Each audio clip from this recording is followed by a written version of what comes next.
بالله من الشيطان الرجيم. بسم الله الرحمن الرحيم. إن الحمد لله نحمده ونستعينه ونستغفره ونعوذ بالله من شرور أنفسنا ومن سيئات أعمالنا. من يهده الله فلا مضل له ومن يضلل فلا هادي له، وأشهد أن لا إله إلا الله وحده لا شريك له، له الملك وله الحمد وهو على كل شيء قدير. أما بعد، وعنه قال: كان رسول الله صلى الله عليه وسلم يمسح مناكبنا في الصلاة ويقول: استووا ولا تختلفوا فتختلف قلوبكم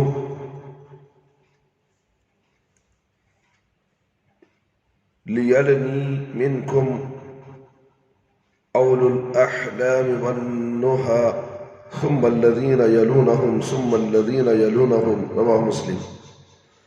وقوله صلى الله عليه وسلم: ليليني هو يتخفيف النون وليس قبلها ياء، ورؤية بتشديد النون مع ياء قبلها. والنهي العقول وأولو الأحلام هم البالغون، وقيل أهل الحلم والفضل. انہیں عقبہ بن عامر رضی اللہ عنہ سے روایت ہے کہ رسول اللہ صلی اللہ علیہ وسلم نماز میں یعنی شروع کرتے وقت ہمارے کندھوں کو چھوتے اور فرماتے: برابر ہو جاؤ اور اختلاف نہ کرو، اس طرح تمہارے دل آپس میں مختلف ہو جائیں گے. میرے قریب تم میں سے وہ لوگ کھڑے ہوں جو سمجھدار اور عقل مند ہو، پھر وہ جو عقل و فہم میں ان سے قریب ہو، پھر وہ جو ان سے قریب ہو. اولو الاحلام سے مراد بالغ ہے، اور بعض کے نزدیک اہل علم، حلم و فضل ہے. اس میں ایک توصیف بندی کی تاکید ہے، اور اس کا آپ صلی اللہ علیہ وسلم اتنا اہتمام فرماتے کہ نمازیوں کے کندھے پکڑ کر صفیں درست کراتے تھے. ہمیں تو صرف صف کو درست کر لو، پیر سے پیر کندھا. اللہ کے نبی کھڑ کے جا کے کندھے برابر لگے کیا نہیں دیکھتے، کھڑاتے. اتنا اہم ہے صف کا درست کرنا.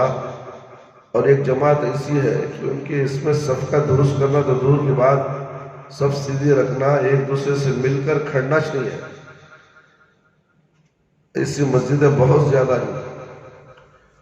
جو پیارے نبی صلی اللہ علیہ وسلم کی سنت پر نماز پڑھنے والی مسجدیں بہت کم ہیں، مگر غیر سنت کے طریقے سے پڑھنے والے مساجد کی مسجدیں بڑی بڑی ہیں.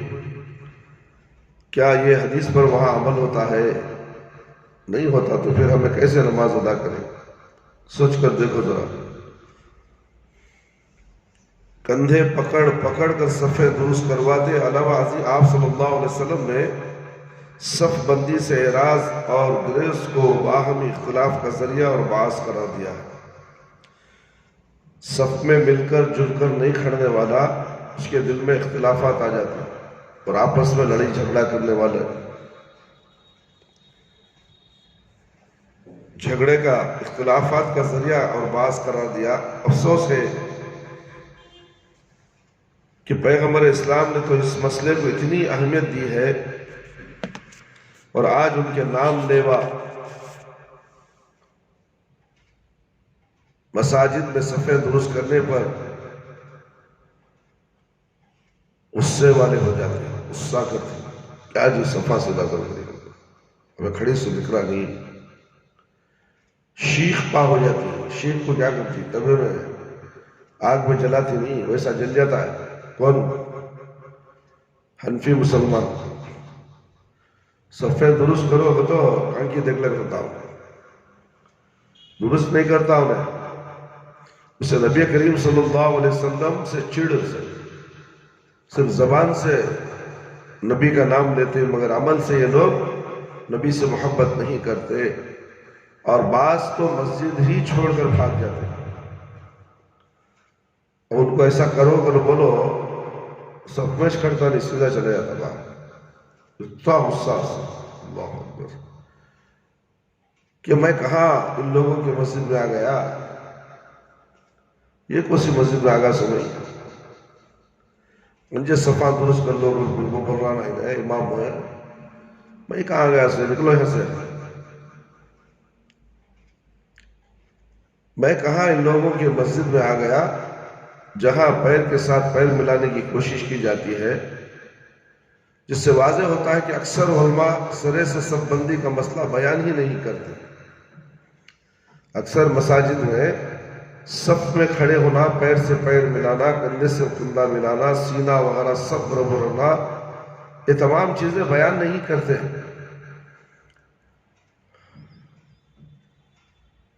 اور وہ بیان بھی کس طرح کریں کہ ان کی مسجدوں میں تو فاصلہ چھوڑ چھوڑ کر کھڑے ہونے کا رواج ہے، جو سنت نبوی صلی اللہ علیہ وسلم کے اکثر خلاف ہے. کرونا آ گیا تھا، اس میں دیکھ لو کتنی دور ڈسٹنس میں کھڑے ہو گئے لوگ. سنت نبوی کو چھوڑ دیے. بیماری آئے کچھ بھی آ جائے مگر سنت نبوی کو تو لازم پکڑنا ہے. اس سے اچھا ہے گھر میں نماز پڑھ لیتے. امام کے پیچھے اور قریب سمجھدار اور عقل مند آدمی درجہ بدرجہ کھڑے ہوں، تاکہ اگر کسی کو قائم مقام بنانا ہو یا امام کو سہو ہو جائے تو وہ امام کو متنبہ کر دیں اور بوقت ضرورت آگے ہو کر نماز بھی پڑھا سکے. اس لیے امام کے پیچھے عقل مند، قرآن زیادہ پڑھنے والا کھڑا ہونا چاہیے. علم نہیں رکھنے والا پیچھے نہیں کھڑا ہوگا. مگر یہاں کیا کریں گے؟ علم رکھنے والا بھی ہونا چاہیے، نہیں رکھنے والا بھی ہونا چاہیے. کہاں ہے علم رکھنے والے؟ انہوں آتی لیٹ سے، بچہ چھوٹا آیا، انہیں کہا علم رکھتا ہے. علم رکھنے والے تم نے 3 بڑے ہیں، تمہیں کب آئے؟ بولو سورہ فاتحہ ہوگی، سب ہوگی، اس کے بعد آئے.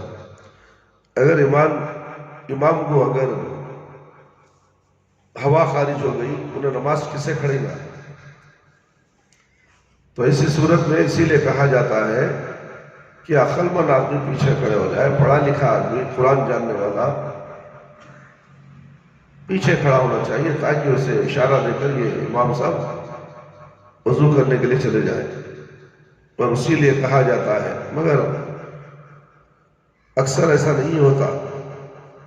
وعن عبد الله بن مسعود رضي الله عنه قال قال رسول الله صلى الله عليه وسلم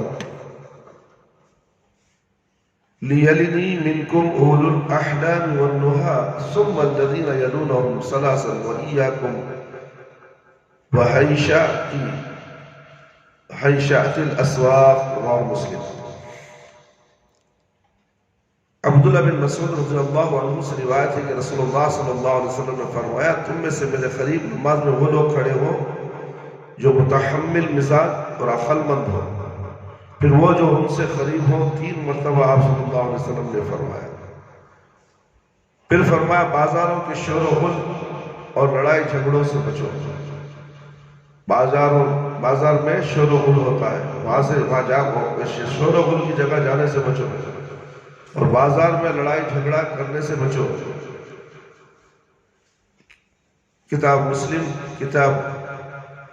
آخری جملے سے مقصود یہ معلوم ہوتا ہے کہ مسجد میں اور نمازی کے پاس شور و غل اور لڑائی جھگڑا نہایت ناپسندیدہ فعل ہے، جس سے بچنا بہت ضروری ہے.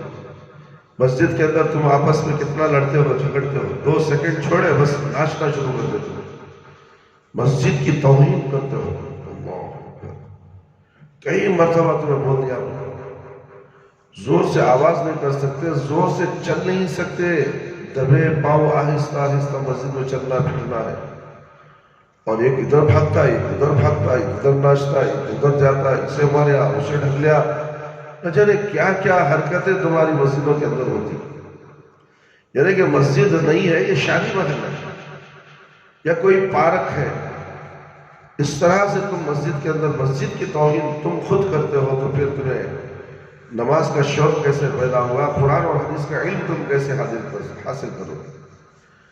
اس لیے کہ مسجد کے اندر، مسجد کا یہ گھر اللہ کا گھر ہے، اس کے اندر احترام بہت ضروری ہے. ادب و احترام، خاموشی، شور و غل ہرگز نہ کریں.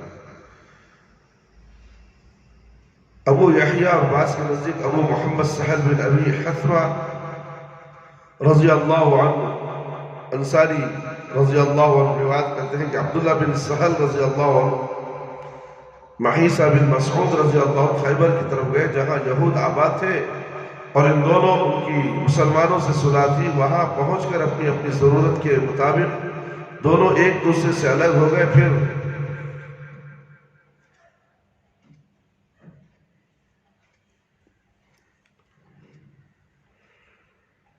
محیصہ رضی اللہ عنہ عبداللہ بن سہل کے پاس آئے تو دیکھا کہ انہیں قتل کر دیا گیا اور وہ خون میں لت پت تڑپ رہے ہیں. چنانچہ انہوں نے دفن کیا. پھر مدینہ آئے اور عبدالرحمن بن سہل رضی اللہ عنہ اور محیصہ رضی اللہ عنہ اور وہ حویصہ رضی اللہ عنہ، مسعود رضی اللہ تعالیٰ کے بیٹے، تینوں نبی صلی اللہ علیہ وسلم کی خدمت میں حاضر ہوئے. آ کر عبدالرحمن رضی اللہ عنہ گفتگو کرنے لگے تو آپ صلی اللہ علیہ وسلم نے فرمایا بڑا آدمی بات کرے. سمجھ میں آ رہا ہے؟ 4-5 جنے گئے تھے، اس میں بڑا کون ہے؟ انہیں بات کرنا، چھوٹے خاموش ہونے. ایک آدمی بات کر رہا ہے تو دوسرے خاموش ہونا، انہیں بھی بولیا انہیں بھی بولیا، انہیں کس کی بات سنتی؟ یہ بھی اخلاقاً ادباً احتراماً چیز ہے کہ اس میں بڑا کون ہے، وہ کوئی کیفیت سنانا ہے تو سنائے. بڑا آدمی بات کرے. عبدالرحمن ان تینوں میں سب سے نو عمر تھے، بس وہ خاموش ہو گئے. 9 عمر تو چھوٹے کم عمر تھے. مسعود رضی اللہ تعالیٰ کے دونوں بیٹوں نے گفتگو کی. یہ دونوں عبدالرحمن اور عبداللہ مقتول کے چچا زاد بھائی تھے. آپ صلی اللہ علیہ وسلم نے سارا واقعہ سن کر فرمایا کہ تم قسم کھاتے ہو اور اپنے بھائی کے قتل سے حق مانگتے ہو. تو مکمل حدیث ذکر کی ہے، بخاری اور مسلم کی ہے. کبر کے معنی ہے بڑا آدمی گفتگو کرے.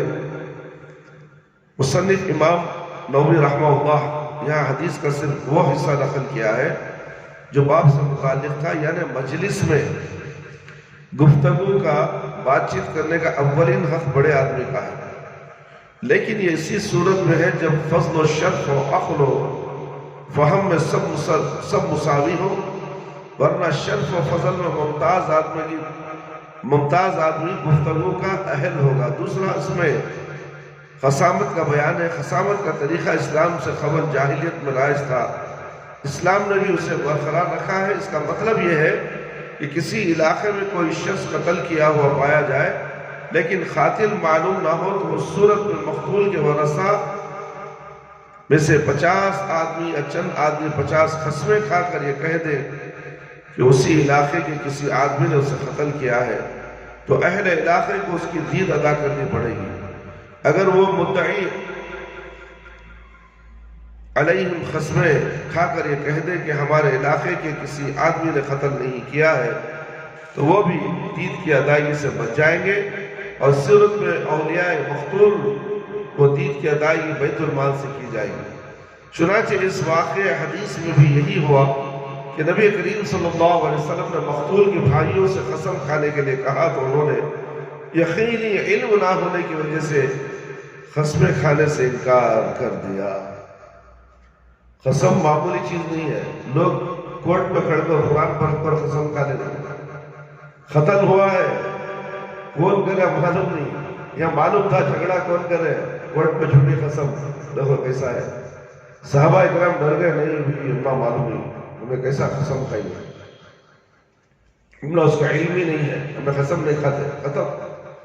چھوٹی قسم کھانے والے قیامت کے دن پکڑے جائیں گے، بہت سخت عذاب ہوگا ان کو، چاہے لوگ کتنے دن توبہ کر لیں دے، کیا بھی کر لیں دے، اللہ کے گھر کے معاملے میں جو غلطی کیے ہیں، وہ جس کے ساتھ غلطی ہے اس سے آ کر یہ معافی مانگ لے تو شاید وہ آدمی معاف کر دے تو معاف ہوگا، ورنہ ایسے ہی مر گئے تو انشاءاللہ میرا ہاتھ ہوگا اور ان کا گریباں ہوگا، قیامت کے دن میں ان سب کو پکڑوں گا۔ میرا ذاتی معاملہ نہیں تھا، میں اللہ کے گھر کا مسئلہ تھا، انہوں نے اللہ کے گھر میں ہنگامہ کیا، گڑبڑ کی، اور بوٹ پہ کھڑ کے قسم کھاتے ہیں کہ ہم نے نہیں کیا۔ اللہ اکبر۔ اس میں ایک بیوقوف عالم بھی تھا، بیوقوف عالم، اسے بیوقوفی کہا جائے گا، قرآن و حدیث کی باتیں بتانے والا، کوٹ میں قرآن پر ہاتھ رکھ کر قسم کھاتا ہے کہ میں دیکھا اس نے، مجھے معلوم ہی نہیں۔ اللہ اکبر۔ اسے اندھا بن کر قیامت میں اٹھایا جائے گا، کیونکہ اس نے انکار کر دیا، دیکھا نہیں، قرآن پر قسم کھا رہا ہے، دیکھا نہیں، مجھے معلوم نہیں۔ صاحب کس سے بچانے کے لیے؟ یہ بے نمازیوں کو، داڑھی کے خلاف بحث کرنے والوں کو ایک عالم بچا رہا ہے۔ سوچو یہ دنیا کا کیا حال ہے۔ اسی لیے کہا گیا ہے کہ اللہ کے نبی صلی اللہ علیہ وسلم آخری دور میں فتنے ہوں گے۔ یہ سب سے بڑا فتنہ تھا، ایک عالم کورٹ میں کھڑ کر جھوٹی قسم کھا رہا ہے، اب بھی تمہارے آنکھ کھلے نہیں، ابھی تم اندھے بن کر پھرتے ہو، ان کی آؤ بھگت کرتے ہو، ان کو دعوتیں دیتے ہو، ان کو تحفے دیتے ہو، ان کی جی حضوری کرتے ہو۔ اللہ اکبر۔ یہ تو کھلا دشمن ہے اللہ کا۔ ممبر رسول پر بیان دینے والا کورٹ کے کٹہرے میں کر کہتا ہے کہ میں نہیں جانتا، مجھے نہیں معلوم سائن کیسا کریا، پوچھ رہا ہے، پوچھا تو کہتا ہے کہ یہ زبردستی بلا لے جا کو سائن کرایا، زبردستی بلا لے جا کہ فلانی چیز کھاؤ گے تو کھا لیتا ہے، کھاتا ہے؟ سوال کر رہا ہوں۔ یہ سب معاملات ہیں، یہاں حدیث سے ہمیں پتا چل رہا ہے کہ علم نہ ہونے کی وجہ سے قسمیں کھانے سے انکار کر دیا، اور نبی کریم صلی اللہ علیہ وسلم نے اہل خیبر سے بھی قسمیں نہیں اٹھوائی، کیونکہ ان کے یہودی ہونے کی وجہ سے اولیاء مقتول کو ان کی قسموں پر اعتبار نہیں تھا، بس اس کی دید آپ صلی اللہ علیہ وسلم نے خود ادا فرمائی۔ وہ قاتل کے گھر والوں کو خود اس کی دید، یعنی کہ اس کا معاوضہ پیسے خود نبی کریم صلی اللہ علیہ وسلم ادا کرنا۔ یہ ہے ایمانداری۔ جابر رضی اللہ عنہ سے روایت ہے کہ نبی کریم صلی اللہ علیہ وسلم غزوہ احد کے شہداء میں سے دو آدمیوں کو ایک خبر میں اکٹھا دفن فرماتے، اس وقت پوچھے ان میں سے کس کو قرآن زیادہ یاد تھا؟ جب آپ صلی اللہ علیہ وسلم کو ان میں سے کسی ایک کی طرف اشارہ کر کے بتلایا جاتا تو آپ صلی اللہ علیہ وسلم خبر میں پہلے اس کو اتارتے یا اسے جانب قبلہ آگے رکھتے۔ بخاری کی روایت ہے میرے بھائی میرے دوست، سوچو قرآن کی کتنی بڑی اہمیت ہے۔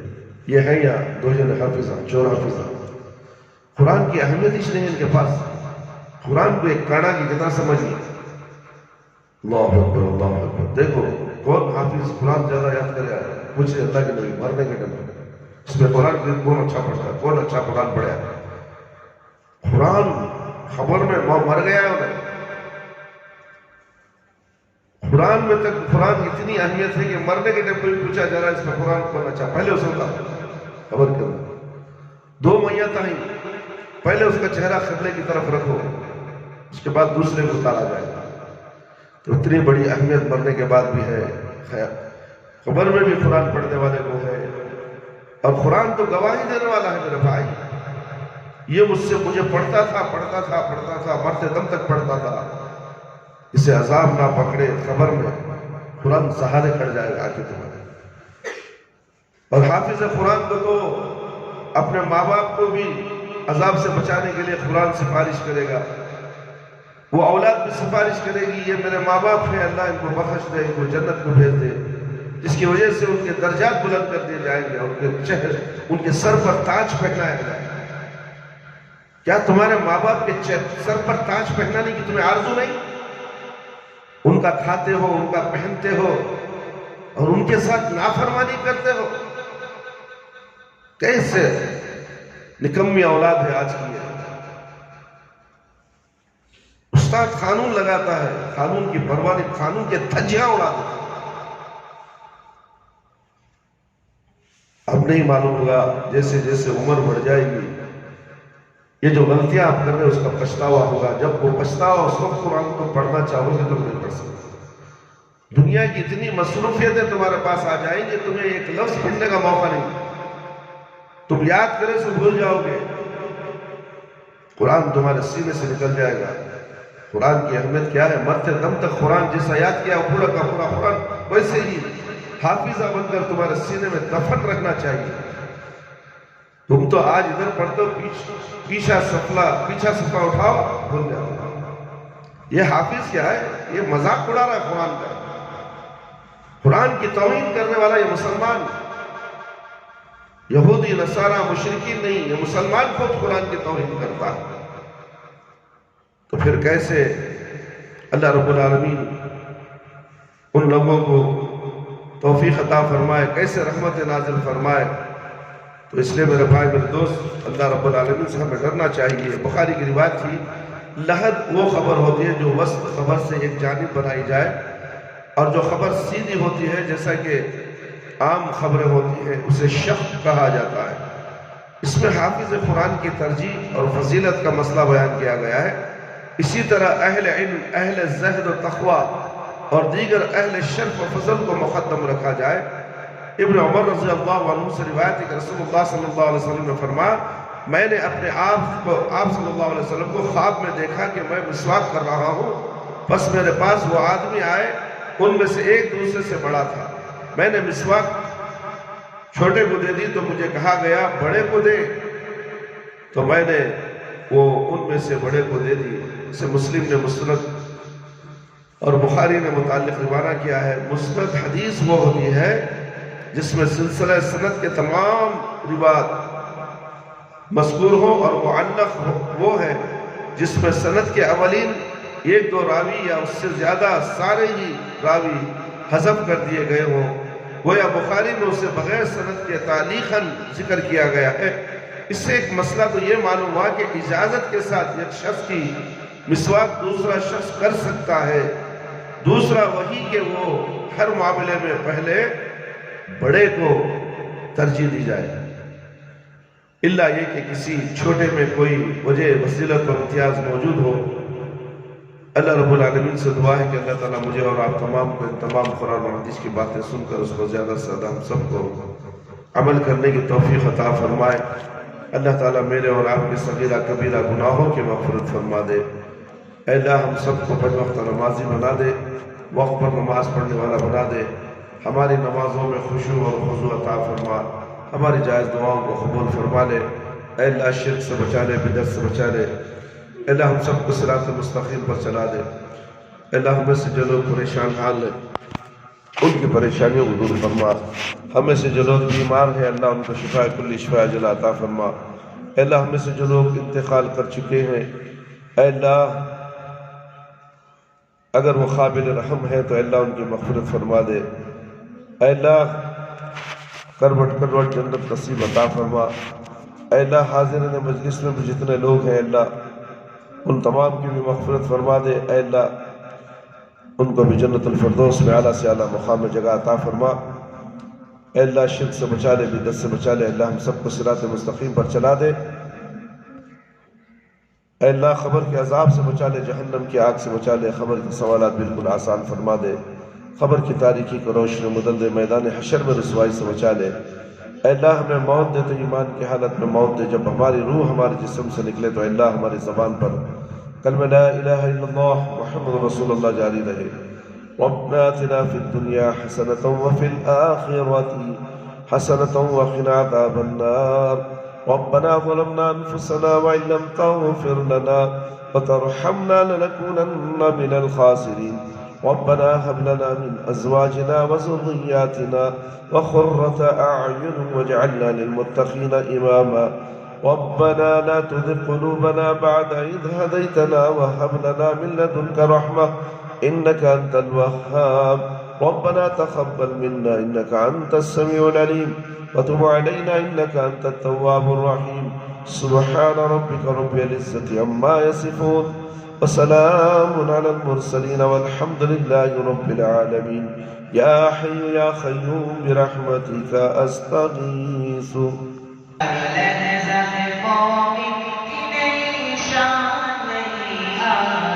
تعليما